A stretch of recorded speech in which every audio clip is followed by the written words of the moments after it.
Selamat pagi Bu Rani. Selamat pagi Pak Ridwan. Ya baik, saya mendengar Bu Rani hari ini akan melaksanakan coaching ya. Iya.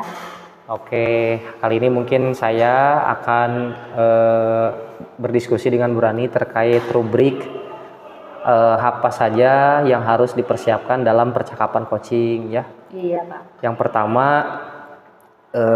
tolong pastikan pelaksanaan coaching ini sesuai dengan alur Tirta. Baik. Kemudian yang kedua, upayakan setiap pertanyaan yang diberikan oleh Bu Rani sebagai coach nanti berbobot. Iya. Kemudian pastikan juga coach ini memberikan respon dari setiap pertanyaan-pertanyaan Bu Rani dengan nyaman, kemudian dengan baik ya.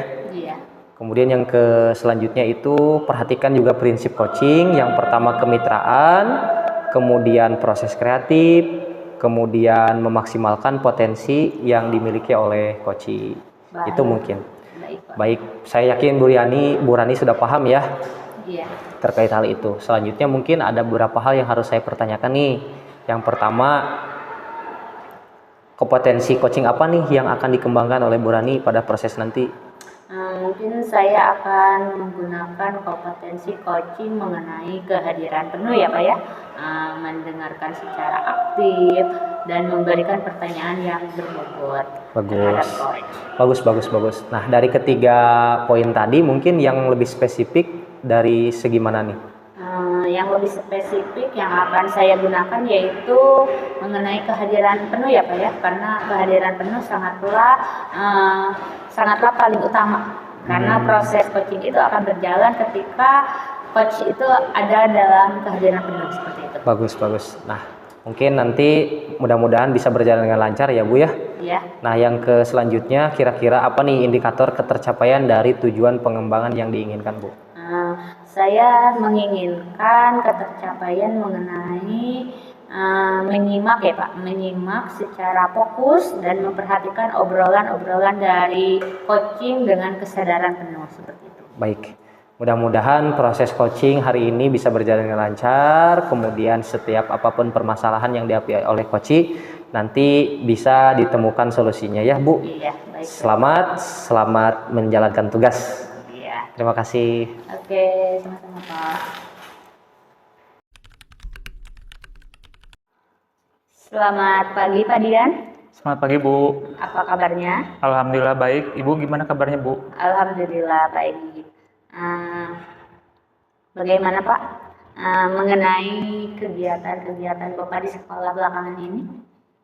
Kegiatan di sekolah lumayan banyak aktivitas gitu Bu ya. Iya. Terkait pembelajaran dan lain sebagainya. Apakah ada sesuatu hal yang ingin Bapak ceritakan dalam proses coaching kita kali ini? Sebenarnya banyak gitu ya Bu yang ingin saya ceritakan, yang ingin saya obrolkan dengan Ibu terkait berbagai kendala yang memang saya hadapi ketika proses pembelajaran gitu ya Bu. Namun di sini saya hanya ingin menyampaikan permasalahan yang saya hadapi ketika di dalam kelas terkait peserta didik gitu Bu ya.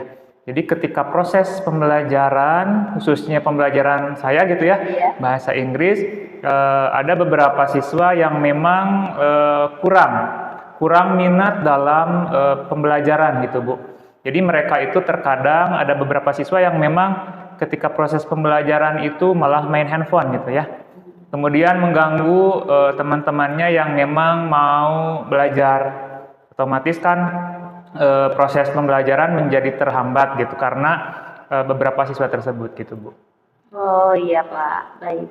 Kira-kira hal apa saja yang membuat murid-murid Bapak itu menjadi kurang antusias dalam pembelajaran bahasa Inggris ya? Tadi selain diganggu oleh teman-temannya yang membawa handphone seperti itu.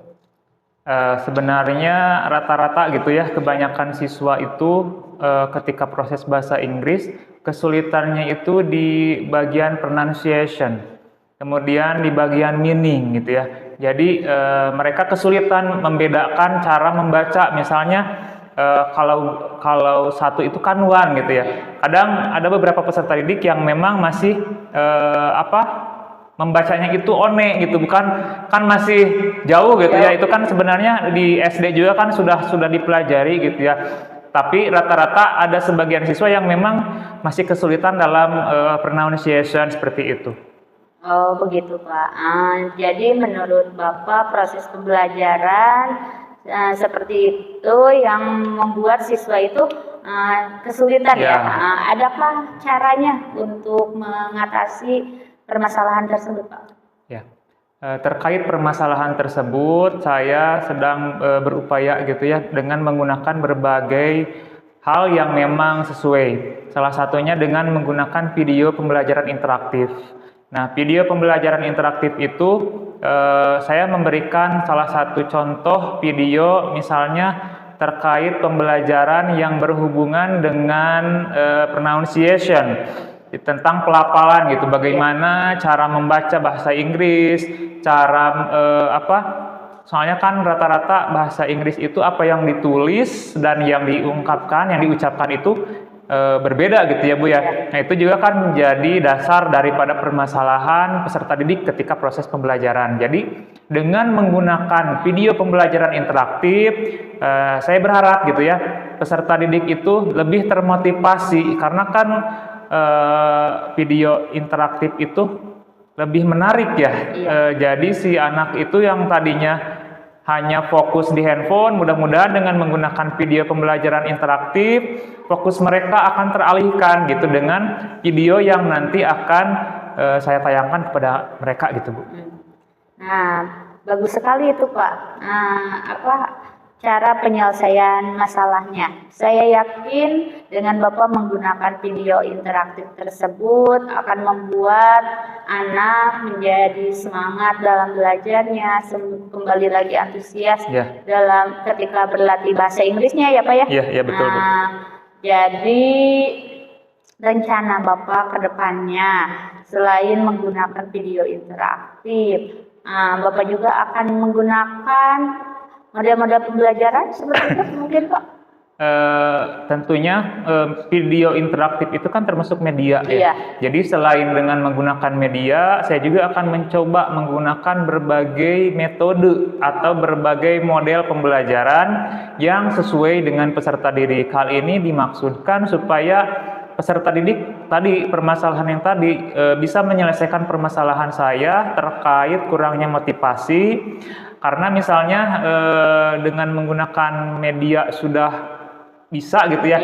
Nah, saya juga akan mencoba dengan menggunakan metode, entah itu dengan metode PBL atau dengan metode PJBL. Tentunya harus juga disesuaikan dengan materi pembelajarannya gitu Bu ya. Jadi misalnya kan kalau PJBL nanti kan ada produk gitu ya. Jadi ada produk yang dihasilkan. Jadi saya juga harus menyesuaikan dengan materi. Entah itu misalnya kan biasanya kalau berdasarkan yang saya dapat dari sumber gitu ya, PJBL itu cocoknya misalnya kalau bahasa Inggris untuk mata pelajaran prosedur teks gitu. Jadi nanti ada produk yang dihasilkan. Seperti itu sih Bu. Bagus sekali rencana Bapak. Mudah-mudahan berhasil ya Pak ya, amin. Dengan rencana Bapak tersebut. Kira-kira nih Pak, waktunya kapan mau Bapak menggunakan metode pembelajaran seperti itu? Baik, untuk waktu yang akan saya implementasikan itu nanti paling di pertemuan kedua gitu Bu. Jadi ketika proses pembelajaran pertemuan kedua, saya akan berusaha untuk menggunakan tadi media pembelajaran yang interaktif, inovatif, dan juga akan menggunakan model yang sesuai dengan materi apa yang akan saya ajarkan. Jadi kan kalau sekarang kan sudah terlanjur gitu Bu ya, dengan menggunakan masih media yang terbatas dan modelnya yang terbatas. Jadi paling nanti di pertemuan kedua paling seperti itu Bu. Iya Pak. Adakah komitmen terhadap rencana Bapak ini? Jadi ya saya berharap ya dengan rencana yang akan saya laksanakan ini bisa menyelesaikan permasalahan yang memang saya hadapi dalam Baik, Bu Rani, tadi saya sudah menyaksikan proses coaching yang dilakukan bersama dengan Pak Dian. Alhamdulillah bagus ya, sudah sudah terlaksana proses coachingnya dan lancar, cukup lancar ya. Bagaimana nih perasaan sesudah melaksanakan proses coaching, Bu? Perasaan saya menjadi lega, Pak. Lega, lega ya? Sangat lega sekali ya, karena saya sudah melakukan proses coaching yang berjalan sesuai dengan alur tirta nih, Pak. Betul. Nah, kemudian kira-kira sudah apa saja nih dalam proses coaching yang tadi yang sudah tercapai dari segi pemahaman dan pengamatan Bu Rani nih? Tadi apa saja nih? Mulai dari tujuan ya Pak, tujuannya tadi kegiatan coaching berjalan dengan lancar ya. Tujuannya itu mengenai identifikasi masalahnya. Tadi Pak Dian menanyakan bahwasanya ada kendala di dalam kelas dalam proses kegiatan belajar mengajarnya. Terus saya menanyakan rencana aksi dalam kegiatan belajar mengajar sehingga anak-anak itu menjadi semangat dalam kegiatan belajarnya tersebut. Terus lagi saya menanyakan akan tanggung jawab yang akan dilakukan dalam proses belajar mengajar ke depannya seperti itu, Pak.